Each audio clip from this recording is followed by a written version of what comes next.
Hello, Dumaguete. Hello, Negros Oriental. Hello, Sillimanians around the world. This is Joshua Soldivillo. And this is Ronelyn Vailoces-No. You're watching Silliman.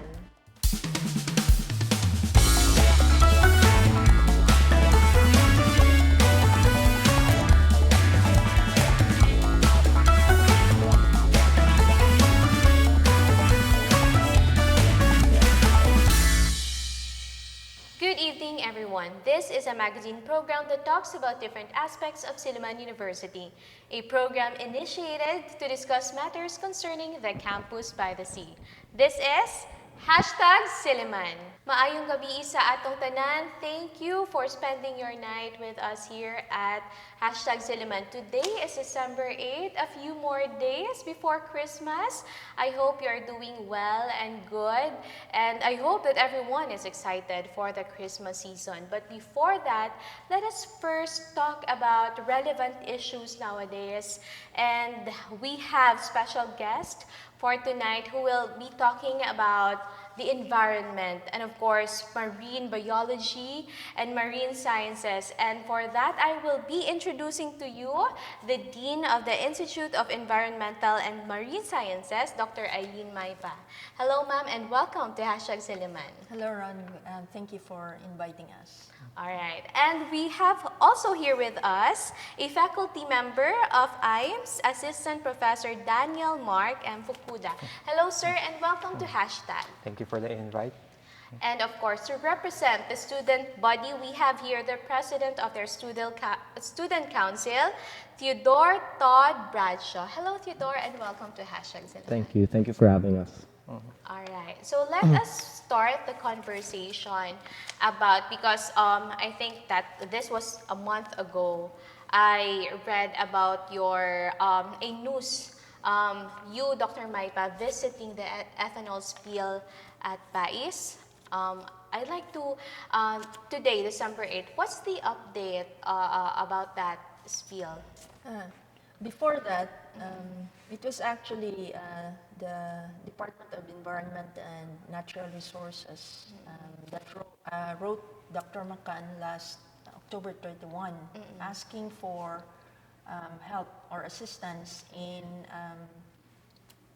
habitat assessment, and then also including water quality assessment, which was responded by SOACREM. So SOACREM went there on November 1, and they were also able to go back November 15th. But Iems, we were able to, it was really an emergency response, so we were able to create a team overnight. And overnight, and we jumped to a van and went to Vice Bay last November 1, and Danielle was with us also. And then what we were, SOACREM was the one who assessed the water quality, and one of the major findings was that the dissolved oxygen was very low. So that's very critical for marine organisms. That's they need oxygen to stay alive. And then that's why there were a lot of fish kills. The collapse of the wastewater tank pond was happened on the 25th or the 26th. So apparently, according to the fisher folks, the peak of the fish kill was on October 27th. So there were so many losses. Almost all of the aquaculture and the fish in the pens and the fish corrals all died at the time, so that was a big loss. I interviewed one fisher, and he said that a fish pen operator, he lost 1.8 million in one night because he had this lapu-lapu, and that's a very expensive fish. But so our team was there to look at the fish kills. So again, the peak was on October 7th. We were there November 2.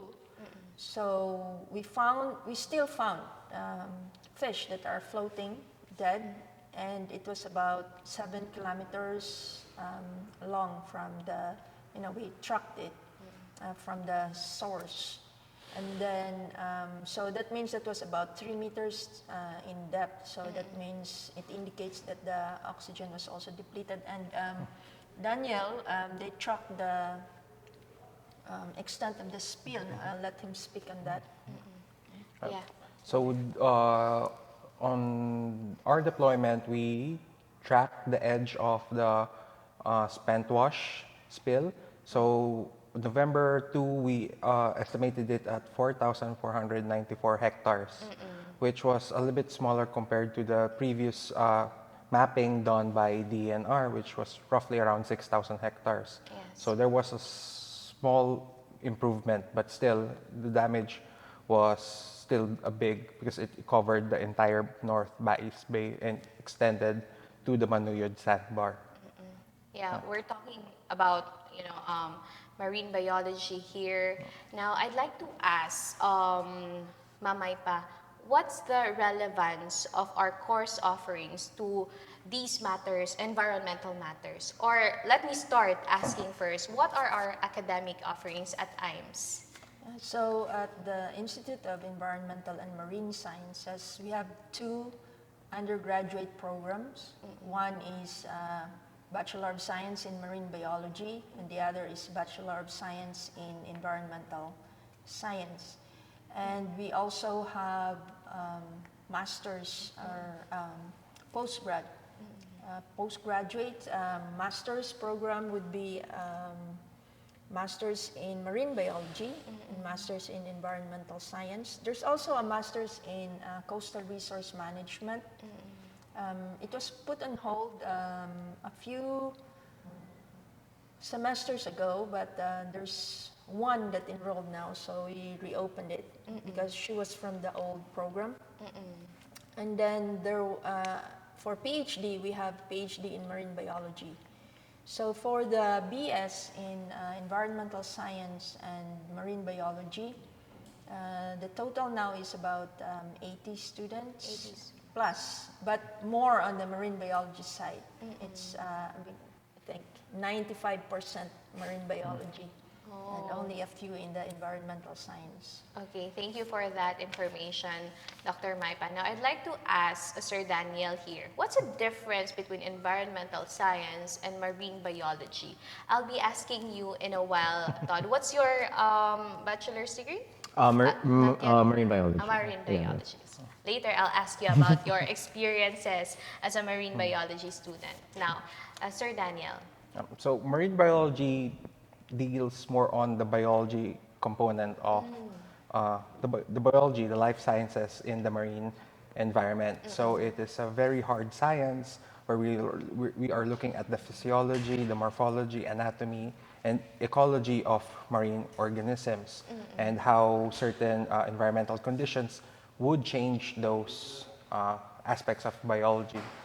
While on the environmental science side, it doesn't only focus on the marine. We have a concept of ridge to reef. So whatever's happening up in the mountains will affect the oceans or the seas below and vice versa. So the approach is ridge to reef. So we take a look at what's happening up on land and see how it affects the sea, and again, vice versa. What happens in the ocean, how does it affect us here on land? So environmental science is multifaceted. So it deals a little bit on the biological side, but there's also policy, there's also chemistry, and there's also a bit of geology, a bit of oceanography, and even some terrestrial studies here and there. So it's a much broader science. But what we try to teach the students of environmental science is the value of science-based policy making. Because later on, they will be the ones who would push these policies further, we hope, when they graduate. So science-based policies. So is it safe to say that when we talk about marine biology, we're just talking about the ocean, the seas, and the life at sea, something like that? And environmental sciences is like everything is connected to everything, but specializing on the effects of everything sa seas. Did I get that? I would like to correct that. With it's correct that the environmental science is broad, but it's not correct to just assume that when you say marine biology is just focused on the oceans, because like for example ecology, marine ecology, which is I'm an ecologist myself.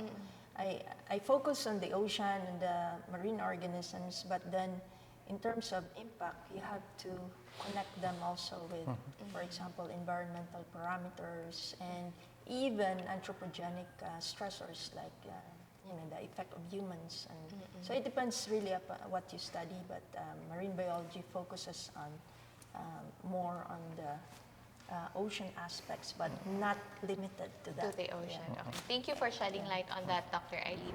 Now, I'd like to ask Theodore here, how's life being... Humihinga ka pa ba? No, I'm okay. I'm okay. Okay. How's life being a marine biology student? Yeah, I get that question a lot actually. I mean, of course, it's a fairly unique course. Yes, that's true. And yeah, there's one aspect to it, which is that there's that feeling of like, for example, when you're out in the field and you're doing your observations, whether you're snorkeling or you're diving, you're there and you have what we call a slate board. You're taking down notes, and there's just you're overcome with that feeling like this is not something that everyone gets to experience. Yeah. And there's just something about that it just adds this whole other layer to it where it just makes it a lot more interesting. It makes it a lot more engaging in a way, yeah. And it's especially good like learning things in the classroom, and then the next week, because where we're located is we're right next to Silliman Beach, Yes. right? And so we learn the theories, and maybe the next week or about maybe like depending on the subject, you might go and be in the field maybe 4 times per subject, depending on the subject, yeah. And you're always just learning. Okay, so you're learning about the coral reefs. So you're going through the relationships of seagrass, coral reefs, all these different ecosystems located, which we're fortunate enough can be found at Silliman Beach. And right after you learn it, you go out and then you apply not only the knowledge but methods learned in the classroom for gathering data and for synthesizing that data. So I was asking about the challenges, no? Yeah. And I'd like to ask you, what do you find most exciting, or what aspects of being an Iems student do you find fun or enjoyable? Yeah, fun. Well, one thing other than the fun of getting to swim, Yeah. getting to dive, getting to be on the beach, of course that's always gonna be fun. Another really fun thing about Iems is our teachers are very personable. Like for example, Sir Fuki and I are actually, I'd say we're quite close, sir. Maybe. But yeah, we're pretty close. I'm close with a number of our teachers, and it's not just a good morning and then you move on kind of relationship. But like, if you say good morning to a teacher, you can engage in conversation with them, and it's always a fruitful conversation. If you're asking something about anything, or especially related to the subject, teachers, I would say at Iems, reward curiosity. And so if you show your curiosity, they're willing to entertain that, and they're really willing to help you like walk through the concepts and and all this is just a casual conversation when you're coming in from lunch, you know. Yeah. So yeah, so, stuff like that. Approachable teachers. Yeah, for Thank you sure. for sharing that, Theodore. Now, let's take a short break, but when we come back, I'll ask Sir Daniel here and Dr. Aileen about the common misconceptions against Iems. So it's quite a new offering. I think it was in the 2018 when we started something like that. Now when we started accepting students, then how do you address those common misconceptions? All that and many more when #Silliman returns.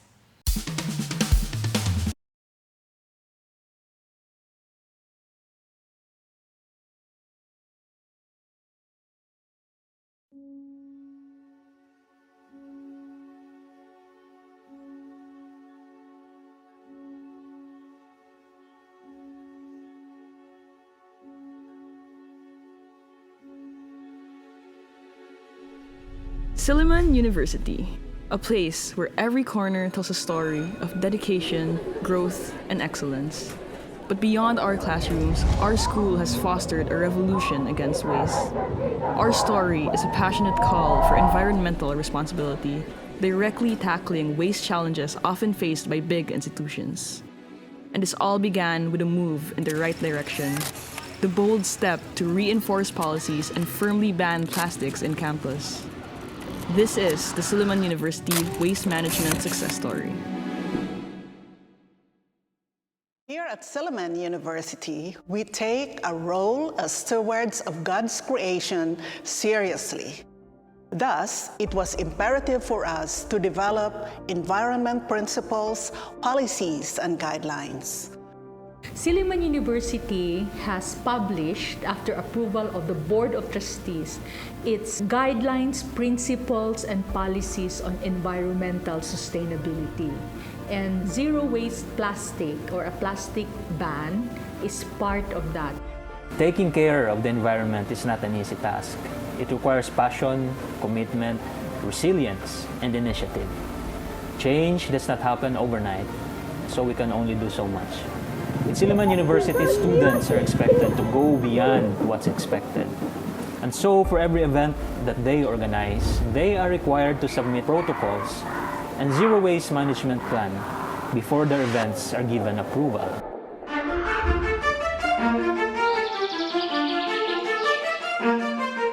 At Silliman University, our education transcends textbooks. At Silliman, this isn't just a bag, it's a stance against disposable culture. We're taught to be stewards of the earth. Every reusable bottle, every cloth bag, and every sustainable choice we make stems from a profound lesson that our actions, however small, shape our future.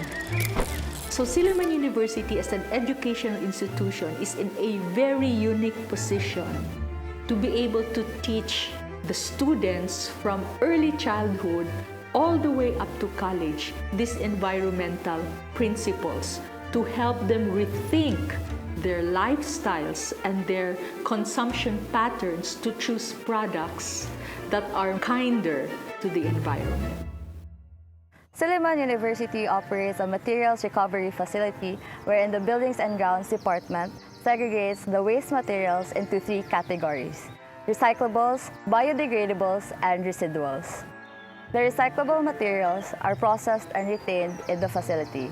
Meanwhile, the residuals are collected by the Environmental and Natural Resources Office of Dumaguete and are deposited to the Bayawan City landfill. Silliman University is living proof that our commitment is not only to education but also to protecting our planet and to our community. These principles, policies, and guidelines that our university has outlined, they are not only a set of rules and policies, they are a promise to our youth and to our planet, a promise that we should take care of our natural resources, our flora and our fauna here in our university as well. With this, we are encouraging the youth to take action and inflict positive change with regards to the different environmental pressing issues in our society today. Our school is not only committing to a greener tomorrow, but also building a culture where environment is a priority. Through simple and collective actions, we strive for a greener, cleaner future for all, and most importantly, a hopeful today. These are Silliman's ways of not only protecting our world, but also making it a better place. Here's to a responsible environmental behavior.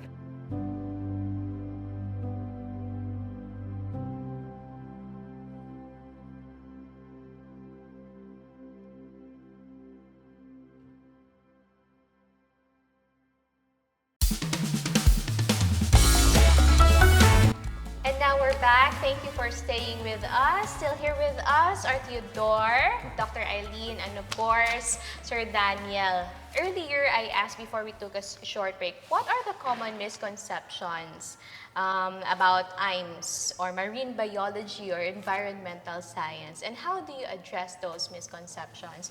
I think this question is addressed, of course, to the mother of Iems, Dr. Aileen. Hi.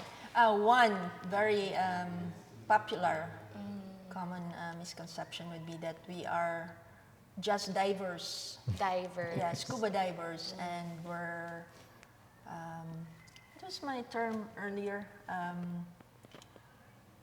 It's like, Tourists. we're all fun. You know, our course is, of course, it's fun. No? To be a marine, glamorous. It's a glamorous course, but it's not actually, because you do all the, you know, depending on your chosen field of study. It's not all fun and games. It's not all about glamour. Because I can see here Theodore really nodding. It's not fun and games. It can be fun in the field, like, you know, he's almost doing your thesis Next semester. So that one is, you know, our marine biology is both. This is what I get a feedback from some of our colleagues when we work together in an environment where we have other disciplines that come with us, like psychologists and sociologists. They said that they have a great respect for our field because it's both rigorous, both mentally and physically at the same time, especially if you're an ecologist. But there's also students doesn't need really to dive if you go into marine biology, or but you know, somehow you need to swim if you want to be a marine biologist. But you don't have to be a diver. You can, if you choose to study choose to limit your study in the laboratory, you can also do that, as opposed to those who are studying in the field. But back to your question, where you're saying that. What are the misconceptions? So that's one. They think it's glamorous. Our work actually is from janitorial to executive. You should be able it's to do all that. around. Yes. I'm also an ichthyologist. I also restore coral reefs. So when we dissect fish, you know, mabaho. Yeah. So you have to keep dissecting the fish until you get to what you really need to do and what you want to study. But that's a lot of smelly stuff, and also fish blood on your clothes sometimes. And then the next minute you're asked for a meeting to be in a convention or what, so you have to dress up really well, and you know, so like here. Yes. As we show up front, so that's one misconception. Another one would be. So another misconception is mentioned it's glamorous. And, another misconception is that graduates of marine biology or people in marine biology are often thought of as tour guides or so. If you are a graduate of marine biology, it's automatically you're going to work in a dive shop or a dive resort as their in-house marine biologist. So again, it's not inherently bad to be associated with such things, because it also raises awareness naman for the care of the environment. But when people sort of disrespect the profession na, all the blood, sweat, and tears that we've poured on the field, in front of a computer, lots of sleepless nights. So, writing reports, doing data analysis. So, parang it's a disrespect to the profession. And to add to that, as mentioned by Dr. Maypa, we're all in the beach. That's one misconception. But I'd like to say na it's roughly around 70% of the time we're not on the beach. We're in front of our computers, reading, writing, doing analysis. Then the 30%, well, the 10% is preparing for the field work. Then the rest is the actual field work na. And the field work, as mentioned, it's not all fun and games. It's nice to go to some places, but if you're gonna based on my experience, the first time I joined a field work with Iems, we went to Cebu in Bantayan Island. So parang wow, Bantayan Island, but we were on the other side of the island. Saang side yun, sir? I do not remember, but it was not the Bantayan Island that I saw on Google. Not sa beaches. Yeah, it's not the beaches. You're doing your work. You're doing the work. Yeah, so from what I'm getting here, it's not really for the faint-hearted, no? You must at least have the passion, right? Now, I'd like to ask here, Theodore, I'm just testing whether you will have a crisis or not, no? But why did you choose marine biology in the first place? Or are you still choosing it up until now? Actually, I'm here because I already went through that crisis. It's a good thing, right? Yeah. I'm a transferee. So when I don't want to give my age away. When I first graduated high school, actually, marine biology wasn't being offered as an undergraduate program yet in Silliman. And so I went for what I thought would be the next best thing, which was veterinary medicine. And I spent a lot of time there. Wasn't the best. And then when I finally decided to bite the bullet, finally shift and do what I had, what at the time I thought was only just like an idea, like, oh, maybe I'll enjoy marine biology. I come here to Silliman, and my first week here, I'm like, oh my gosh, like what if I don't actually like it here? I'm from Manila. What if marine biology, maybe it was just some crazy idea I had before, and then what if I don't actually enjoy it? But I'm here 2 years later. I'm the president, right? So yes. I like to think that I do enjoy it. I'd like to think that. Bakit parang pilit yun? No, but yeah, I don't know, maybe it's my personality or something, but there's just something about marine biology that it keeps you hooked. Not that it's never boring, because like Sir Fuki said, you'll spend a lot of time looking at numbers and just staring at your screen and reading papers, right? But the joy comes in when you're able to get those numbers that don't look like anything to anybody else, but you're able to you see those numbers and you're able to build that pattern in your head, which you got to see while you were out in the field, and then all of a sudden you can kind of put them together. And I don't know, it's just a very rewarding feeling when you're able to put it together and it all makes sense. And yeah, so I think that's I'd say like the high you get from being a marine biologist. Yeah. Thank you very much for sharing that. Now, Theodore mentioned about being rewarding. No, so what's the most rewarding part of the job, Dr. Aileen? So I graduated with my PhD in 2012.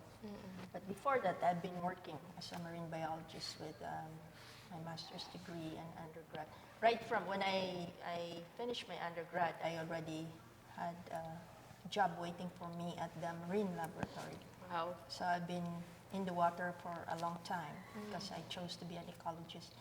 So right now, before, it was a joy. It still is a joy. Now, one of the best parts of my work is when I'm in the coral reef, you know, and then you're floating effortlessly, and then you're surrounded by all this marine biodiversity, and it's just swimming around you, and it's very colorful. So that's one reward that you have personally. And then another is you've got to be able to help to solve problems, contribute to solutions. Like we're in crisis right now in terms of climate change, diverse impacts, and or negative impacts, not only to, when you say to the environment, but also to our goods and services, right? Yeah. To our food security. And also to, like the Bais Bay, you know, to respond to emergencies and pollution. All this and even contribute to policies which are long-term that can help in the sustainability of our, again, in the end, it's all about our food security. Yeah. And the sustainability of our race, no? The human race. So we're able to contribute to all this for our future. So being a scientist, that's the most rewarding part of the job. It's not that easy. Yes. Yeah, it's a very heavy workload, but like Ted was, we call him Ted, he was saying that he's able to put patterns. I'm glad you passed in my statistics. That's one of the Barely. things that I would like students to do. I teach biometry, so he was my student before. And that's one of the things that I wanted them to see, you know, from numbers to Realities. patterns and to answering questions and to contributing to, you know, all these numbers. It contributes to a bigger solution to a problem. So solving a problem. And so these things put together, it's actually, even though it's difficult, there's no work that's no difficulty in it. It can be, especially marine biology, you have to be in the water for an ecologist. So it's very challenging. You know? Even sometimes, even if the weather is not that good, but you have to collect your data, you still have to jump. No? And look at the spent wash spill. No? Eventually, we have to jump there, and it's full of that molasses and whatever is there in the water. Yes. So that's another challenge. But eventually, when you contribute to this, when you provide solutions to all these problems, that's even just part of it, not solve the whole problem. Yeah. Still, it's very rewarding. Yeah. And we thank you for that, Dr. Aileen. No, it takes a lot of courage to jump to that water. No, we don't know what's in there. No, that's why I said it's not for the faint-hearted, and we really are grateful for your profession, for the things that you do. Now, Sir Danielle, how about you? What's the most rewarding part of the job? The most rewarding part of the job, I would just copy from Eileen's. Copy paste lang. Pero on a personal level, I still believe I'm doing my doctorate right now, but I'd still like to think that I'm a long-time student of marine biology or forever student. So for me, one of the most rewarding things is when we're going out into the field and you see this tiny little something there, and once you see it, then you try to observe it, then you formulate a lot of questions in your head. So why is it there? What is it? Why is it there? So and so on and so forth.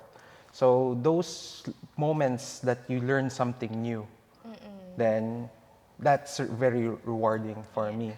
And on a broader scope, so engaging with the community is helping the fisher folk, or trying to help, at least providing insight to whatever we have here in Dumaguete, to the fisher folk, hearing their voices or being their voice in itself is very, very rewarding. So you have this thirst for knowledge at the same time, passion for giving back to the community. Thank you very much, Sir Danielle, Dr. Aileen, and Todd, for sharing your experiences. Now, I know a lot of you have questions. Me, I have a lot of questions, like what are the different skill sets that are expected for a student? Do we really need to know how to swim? Because I'm afraid of the waters. Good thing that I'm a mass comm student because I'm not brave and courageous enough to go to the. I think I have this phobia against the water and whatnot. This is not all about me. But thank you very much, Doc Aileen, Sir Danielle, and Todd for sharing your experiences. But one last time, I'd like to ask you one more question. Is Iems, or the things that you offer, the course offerings, environmental science and marine biology, course or strand specific? We, of course, interview those who are interested in the course because we would like them to succeed, right? Yeah. So, STEM, those who have STEM, although there are students who are not in the track that have also successfully taken the course and have graduated, and they just have to do take some courses as an augmentation. But we do invite everybody who thinks that they can do it and just try. And of course, you need to be interviewed. And so many of our students are very passionate with, it's a life science. Yes. So you see, some are even both, I'm both a scientist and an artist at the same time. So there's a lot of creativity because it is a life science. And, we connect with the organisms in the marine environment. So that in itself nurtures the connection of the students, not only to the numbers that you usually, the physics and chemistry are kind of abstract compared to biology. But I think we get a lot of passionate students in our field. So then, of course, you ask about skill set. If you want to be, there's so many fields in marine biology itself. It's already a very specialized field. It's marine biology, but there's still ecology, and there's oceanography also. You can lean into that, and you can have physiology and like specializations. Like you can go into ichthyology, like studying of the fish. Study of the fish, and then you have macroinvertebrates like Sir Danielle. He studies, like sea urchins, crabs, worms, polychaetes, and all those invertebrates, no bones. So, and then no backbones, and then you have some people can go into plants like seagrasses, marine algae, and in that you can also have different specializations. There's so many fields that you can go into. So if you don't want to swim, and maybe you can work on seagrasses and algae in the shallow mangroves. Snorkel lang po. Snorkel, and then if you want to, with coral reefs, you have to dive. So it depends upon your study, your field of study. Or specialization. And then you match it with a certain skill set. Okay. Thank you very much for that, Doc Aileen. You mentioned for those who can do it, you can enroll at the Institute of Environmental and Marine Sciences. And where should we, like perhaps our audience have questions, where can we contact you? Do we have an FB page? Yes, we do. So we have a Facebook page, so you can direct questions regarding enrollment, application, or whatever's under the sun of questions to our Facebook page, or you can go to our campus in Silliman Beach in Bantayan. You can also email Iems, IEMS at su.edu.ph. All right, for one last thing, one last nagyod. What are the things that what's your message for those grade 11 or senior high school students who would like to join Iems, or should they be joining Iems? If you want to be in a dynamic course, a course where you're always kept on your toes, a course where you get to do very interesting things and you get to learn very weirdly specific skills, then I think Iems is the perfect place for you. All right. Thank you very much for that, Todd. Yes, Can I add one last Sure. thing? We do invite everybody to visit us at Iems. We have tours. We have trained, the students are well trained in leading the tours. And we have an interpretive center. We have crocodiles. It's not ours, but it's Suakram, but it's housed there. And we have the mangrove garden, and we have organisms, fish and other invertebrates in our tanks. So they can actually have an experiential learning even just by going around So are they welcome to just come there at a certain time, Doc Aileen? We prefer that they email so that we can schedule a guide so that it will be more meaningful for them. They have somebody to ask questions. And then there's a small donation also. All right. Okay. Thank you very much for that, Doc Aileen, Sir Danielle, and Todd. That ends our conversation for tonight. Thank you for staying with us, and please enjoy your holidays. See you next week only here on #Silliman. Merry Christmas, and to God be the glory. Hello there, Sillimanians. Thank you for watching #Silliman. Don't forget to follow us, our Facebook page, and comment your favorite episode down below. And we also have a YouTube account that is still #Silliman. Please click the notification bell to get more updates. And of course, you can catch us at Field Products Channel 6 every Monday at 8 p.m. Replays will be shown every Tuesday before the noontime news and every Saturday after the noontime news. On behalf of Joshua Soldivillo, I am Ronelyn Vailoces-No. See you next week only here on Silliman.